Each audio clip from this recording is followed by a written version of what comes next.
سورة الأعراف مكية.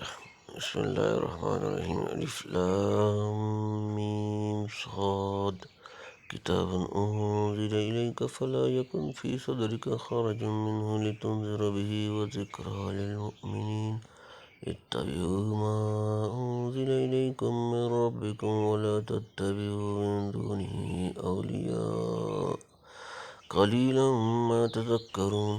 وكم من قرية أهلكناها فجاءها بأسنا بياتا أو هم قائلون فما كان دعواهم إذ جاءهم بأسنا إلا أن قالوا إنا كنا ظالمين فلنسألن الذين أرسل إليهم ولنسألن المرسلين فلنقصن عليهم بعلم وما كنا غائبين والوزن يومئذ الحق فمن ثقلت موازينه فأولئك هم المفلحون ومن خفت موازينه فأولئك الذين خسروا أنفسهم بما كانوا بآياتنا يظلمون ولقد مكناكم في الأرض وجعلنا لكم فيها معايش قليلا ما تشكرون. بسم الله الرحمن الرحيم. الف لام ميم صاد الف لام ميم صاد الف لام ميم صاد الف لام ميم صاد كتاب أنزل إليك فلا يكن في صدرك حرج منه لتنذر به وذكرى للمؤمنين. کتاب انزل نازل کی گئی الیک تمہاری طرف فلا یکن سو نہ ہو فی صدری کا تمہارا سینہ میں خرج کوئی تنگی منہ اس سے لتنذر تاکہ تم ڈراؤ بھی اس سے و ذکرہ اور نصیحت للمؤمنین ایمان والوں کے لیے.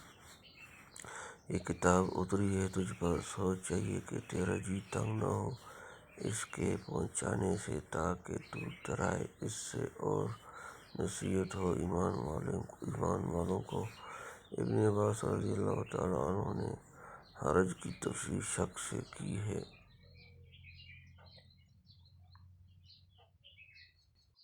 گویا فلا یکن فی صدرک حرج فلا تکونن من الممترین کہ ہم مانا ہوگا یعنی پیغمبر جس پر خدا نے اپنی کتاب نازل فرمائی اس کی شان یہ نہیں کہ ذرا سا بھی کھٹکا یا شک و شبہ کتاب کے احکام و اخبار کے متعلق اس کے دل میں رہ پائے.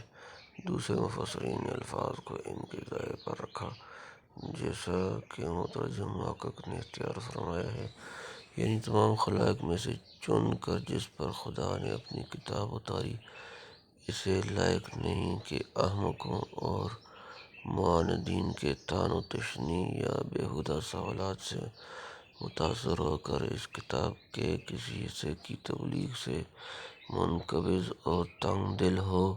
فلعلک تارک بعض ما یوحی الیک وضائق بہ صدرک ان یقولوا لولا انزل علیہ کنز او جاء معہ ملک. سورۃ نمبر 11 سورہ ہود آیت نمبر 12. اگر بفرض محال خود پیغمبر کے دل میں کتاب اور اس کے مستقبل کی طرف سے نہایت کامل وثوق و انشراح حاصل نہ ہو تو وہ اپنے الفاظ انداز و تذکیر کو کس طرح قوت و جرأت کے ساتھ بیان کر سکے. یعنی کتاب کے اتارنے سے غرض یہ ہے کہ تم ساری دنیا کو اس کے مستقبل سے آگاہ کر دو اور بدی کے انجام سے ڈراؤ، اور ایمان لانے والوں کے حق میں خاص طور پر یہ ایک مؤثر پیغام نصیحت ثابت ہو. اتبعوا ما انزل الیکم من ربکم ولا تتبعوا من دونه اولیاء قلیلا ما تذکرون. اتبعوا پیروی کرو تم ما انزل جو نازل کیا گیا الیکم تمہاری طرف تم پر من سے ربکم تمہارا رب ولا تتبعوا اور پیچھے نہ لگو من سے دونہ اس کے سوا اولیاء رفیق جمع قلیلاً بہت کم ما جو تذکرون نصیحت قبول کرتے ہو، چلو اسی پر جو اترا تم پر تمہارے رب کی طرف سے، اور نہ چلو اس کے سوا، اور رفیقوں کے پیچھے تم بہت کم دھیان کرتے ہو۔ آدمی اگر حق تعالیٰ کی تربیت عظیم اپنے آغاز و انجام اور طاعت و معصیت کے نتائج پر پوری طرح دھیان کرے تو اس کو کبھی جرأت نہ ہو کہ اپنے رب کریم کی اتاری ہوئی ہدایات کو چھوڑ کر شیاطین الانس والجن کی رفاقت میں انہی کے پیچھے چلنا شروع کر دے۔ گزشتہ اقوام میں سے جنہوں نے خدا کی کتابوں اور پیغمبروں کے مقابلے پر ایسا رویہ اختیار کیا، ان کو جو دنیاوی سزا ملی وہ آگے مذکور ہے۔ وَكَم مِّن قَرْيَةٍ أَهْلَكْنَاهَا فَجَاءَهَا بَأْسُنَا بَيَاتًا أَوْ هُمْ قَائِلُونَ۔ وَكَم اور کتنی ہی من سے قریۃ بستیاں اہلکناہا ہم نے ہلاک کیں، فجاءہا پس ان پر آیا باسنا ہمارا عذاب، بیاتن رات میں سوتے، او ہم یا وہ قائلون قیلولہ کرتے، دوپہر کو آرام کرتے۔ اور کتنی بستیاں ہم نے ہلاک کر دیں کہ پہنچا ان پر ہمارا عذاب راتوں رات یا دوپہر کو سوتے ہوئے۔ فما كان دعواهم إذ جاءهم بأسنا إلا أن قالوا إنا كنا ظالمين۔ فما كان پس نہ تھا دعواهم ان کا کہنا، ان کی پکار، إذ جب جاءهم ان پر آیا بأسنا ہمارا عذاب، إلا مگر ان یہ کہ تو قالوا انہوں نے کہا، انا کنا بے شک ہم تھے، ظالمین ظالم۔ پھر یہی تھی ان کی پکار جس وقت کہ پہنچا ان پر ہمارا عذاب کہ کہنے لگے بے شک ہم ہی تھے گناہ گار، یعنی جب ان کے ظلم عدوان اور کفر و عصیان کی حد ہو چکی تو دنیا کی لذات و شہوات میں منہمک اور عذاب الہی سے بالکل بے فکر ہو کر خواب استراحت کے مزے لینے لگے کہ یکایک ہمارے عذاب نے آ دبوچا۔ پھر ہلاکت آفرینیوں کے اس دہشتناک منظر اور ہنگامہ داروگیر میں ساری تم تراک بھول گئے۔ چاروں طرف سے انا کنا ظالمین کی چیخ پکار کے سوا کچھ سنائی نہ دیتا تھا۔ گویا اس وقت انہیں وادی پر ظلم نہیں کرتا، ہم خود ہی اپنی جانوں پر ظلم کرتے ہیں۔ تنبیہ: فجاءہا باسنا کی فعی میں مفسرین کے کئی قول ہیں، غالباً مترجم محقق قدس سرا نے اس کو اہلکناہا کی تفصیل قرار دیا ہے، جیسے کہا جائے توضعاً فغسل وجہہ وذراعیہ، فلاں شخص نے وضو کیا تو دھویا چہرہ اور ہاتھ وغیرہ۔ اس مثال میں منہ ہاتھ دھونا وضو کرنے ہی کی تفسیر و تفصیل ہے۔ اس طرح یہاں ہلاک کرنے کی تفسیر و تفصیل کیفیت عذاب کے بیان سے ہو گئی۔ واللہ اعلم۔ فَلَنَسْأَلَنَّ الَّذِينَ أُرْسِلَ إِلَيْهِمْ وَلَنَسْأَلَنَّ الْمُرْسَلِينَ۔ فَلَنَسْأَلَنَّ سو ہم ضرور پوچھیں گے، الذین ان سے جو ارسل رسول بھیجے گئے، الیہم ان کی طرف، وَلَنَسْأَلَنَّ اور ہم ضرور پوچھیں گے، المرسلین رسول جمع۔ سو ہم کو ضرور پوچھنا ہے ان سے جن کے پاس رسول بھیجے گئے تھے، اور ہم کو ضرور پوچھنا ہے رسولوں سے جن امتوں کی طرف پیغمبر مبعوث ہوئے، ان سے سوال ہوگا، ماذا اجبتم المرسلین۔ سورۃ نمبر 28، سورۃ القصص، آیت نمبر 65۔ تم نے ہمارے پیغمبروں کی دعوت کو کہاں تک قبول کیا تھا، اور خود پیغمبروں سے پوچھیں گے، ماذا اجبتم، تم کو امت کی طرف سے کیا جواب ملا تھا۔ فَلَنَقُصَّنَّ عَلَيْهِمْ بِعِلْمٍ وَمَا كُنَّا غَائِبِينَ۔ فَلَنَقُصَّنَّ البتہ ہم احوال سنا دیں گے، علیہم ان کو، بعلم علم سے، وما كنا اور ہم نہ تھے، غائبین غائب۔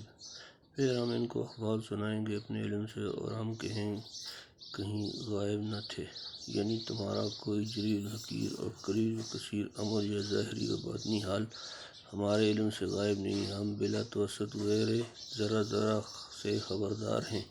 اپنے اس علم ازلی محیط کے موافق سب اگلے پچھلے احوال تمہارے سامنے کھول کر رکھ دیں گے۔ ملائکہ اللہ کے لکھے ہوئے اعمال نامے بھی علم الہی کے سرمو خلاف نہیں ہو سکتے۔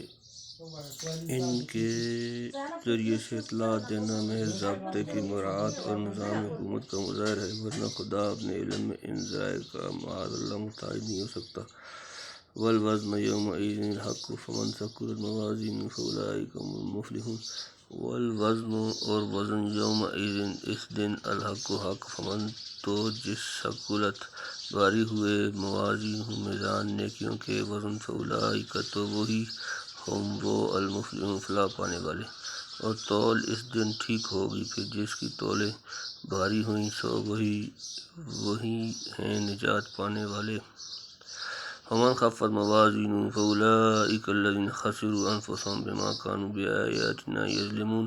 ومن اور جس خفت ہلکے ہوئے موازینہ اس کے وزن فاولئک تو وہی لوگ الذین وہ جنہوں نے خسروا نقصان کیا انفسهم اپنی جانیں بما كانوا کیونکہ تھے بآیاتنا ہماری آیتوں سے یظلمون ناانصافی کرتے۔ اور جس کی تولیں ہلکی ہوئیں سو وہی ہیں جنہوں نے اپنا نقصان کیا اس واسطے کہ ہماری آیتوں کا انکار کرتے تھے۔ قیامت کے دن سب لوگوں کے اعمال کا وزن دیکھا جائے گا۔ جن کے اعمال قلبیہ و اعمال جوارح وزنی ہوں گے وہ کامیاب ہیں، اور جن کا وزن ہلکا رہا وہ خسارہ میں رہیں۔ حضرت شاہ صاحب فرماتے ہیں کہ شخص کے عمل وزن کے موافق لکھے جاتے ہیں۔ ایک ہی کام ہے، اگر اخلاص محبت سے حکم شرعی کے موافق کیا اور برمحل کیا تو اس کا وزن بڑھ گیا، اور دکھاوے کو یا ریس کو کیا یا موافق حکم نہ کیا یا ٹھکانے پر نہ کیا تو وزن گھٹ گیا۔ آخرت میں وہ کاغذ تلیں گے جس کے نیک کام بھاری ہوئے تو برائیوں سے درگزر ہوا اور ہلکے ہوئے تو پکڑا گیا۔ بعض علماء کا خیال ہے کہ اعمال جو اس وقت اعراض ہیں وہاں اعیان کی صورت میں محبست کر دیے جائیں گے اور خود انہی اعمال کو تولا جائے گا۔ کہا جاتا ہے کہ ہمارے اعمال تو غیر کارذات اعراض ہیں جن کا ہر جز وقوع میں آنے کے ساتھ ہی ساتھ معدوم ہوتا رہتا ہے، پھر ان کا جمع ہونا تلنا کیا معنی رکھتا ہے۔ میں کہتا ہوں کہ اگر گراموفون میں آج کل لمبی چوڑی تقریریں بند کی جاتی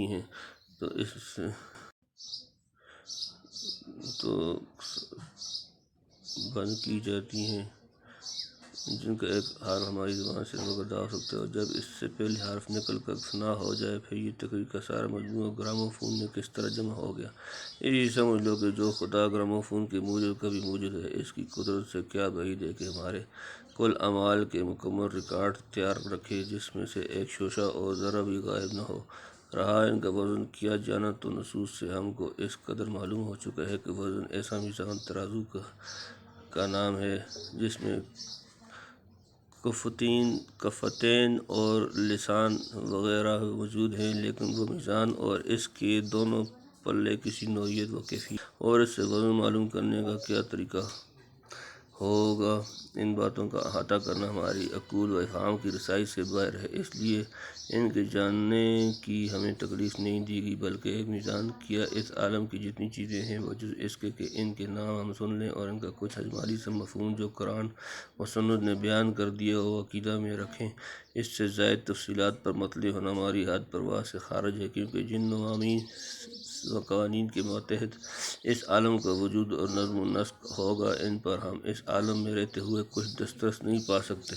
اسی دنیا کے میزانوں کو دیکھ لو کتنی قسم کی ہیں۔ ایک میزان وہ ہے جس سے سونا چاندی یا موتی تلتے ہیں، ایک میزان سے غلہ اور سوختہ وزن کیا جاتا ہے، ایک میزان عام ریلوے اسٹیشنوں پر ہوتی ہے جس سے مسافروں کا سامان تولتے ہیں۔ ان کے سوا مقیاس الہوا یا مقیاس الحرارت وغیرہ بھی ایک طرح کے میزان ہیں جن سے ہوا اور حرارت وغیرہ کے درجات معلوم ہوتے ہیں۔ تھرمامیٹر ہمارے بدن کی اندرونی حرارت کو جو اعراض میں سے ہے تول کر بتلاتا ہے کہ اس وقت ہمارے جسم میں اتنی ڈگری حرارت پائی جاتی ہے، جب دنیا میں بیسیوں قسم کی جسمانی میزانیں ہم مشاہدہ کرتے ہیں جن سے اعیان و اعراض کے اوزان و درجات کا تفاوت معلوم ہوتا ہے۔ ہوتا ہے تو اس قادر مطلق کے لیے کیا مشکل ہے کہ ایک ایسی حسی میزان قائم کر دے جس سے ہمارے اعمال کے اوزان و درجات کا تفاوت صورت میں محسن ظاہر ہوتا ہو، اور آیات کا انکار کرنا ہی ان کی حق تلفی ہے۔ وَلَقَدْ مَكَّنَّاكُمْ فِي الْأَرْضِ وَجَعَلْنَا لَكُمْ فِيهَا مَعَائِشَ قَلِيلًا مَا تَشْكُرُونَ۔ وَلَقَدْ اور بے شک مَكَّنَّاكُمْ ہم نے تمہیں ٹھکانہ دیا فی الارض زمین میں، وجعلنا اور ہم نے بنائے لکم تمہارے لیے فیہا اس میں معائش زندگی کے سامان، قلیلاً بہت کم، ما تشکرون جو تم شکر کرتے ہو، اور ہم نے تم کو جگہ دی زمین میں اور مقرر کریں اس میں تمہارے لیے روزیاں، تم بہت کم شکر کرتے ہو۔ یہاں سے بعد آیات عقافیہ و انفسیہ کا بیان شروع ہوتا ہے، جس سے ایک طرف حق تعالیٰ کے وجود پر کارخانہ عالم کے حکیمانہ نظم و نسق سے استدلال اور احسانات و انعامات الہیہ کا تذکرہ فرما کر اس کی شکر گزاری کی طرف توجہ دلائی گئی ہے، اور دوسری طرف نبوت کی ضرورت، انبیاء علیہ السلام کی آمد، ان کی سیرت، ان کے متبعین مخالفین کا انجام، جو اس صورت کا اصلی موضوع معلوم ہوتا ہے، اس کے بیان کے لیے یہ آیات بطور توطیہ و تمہید کے مقدم کی گئی ہیں۔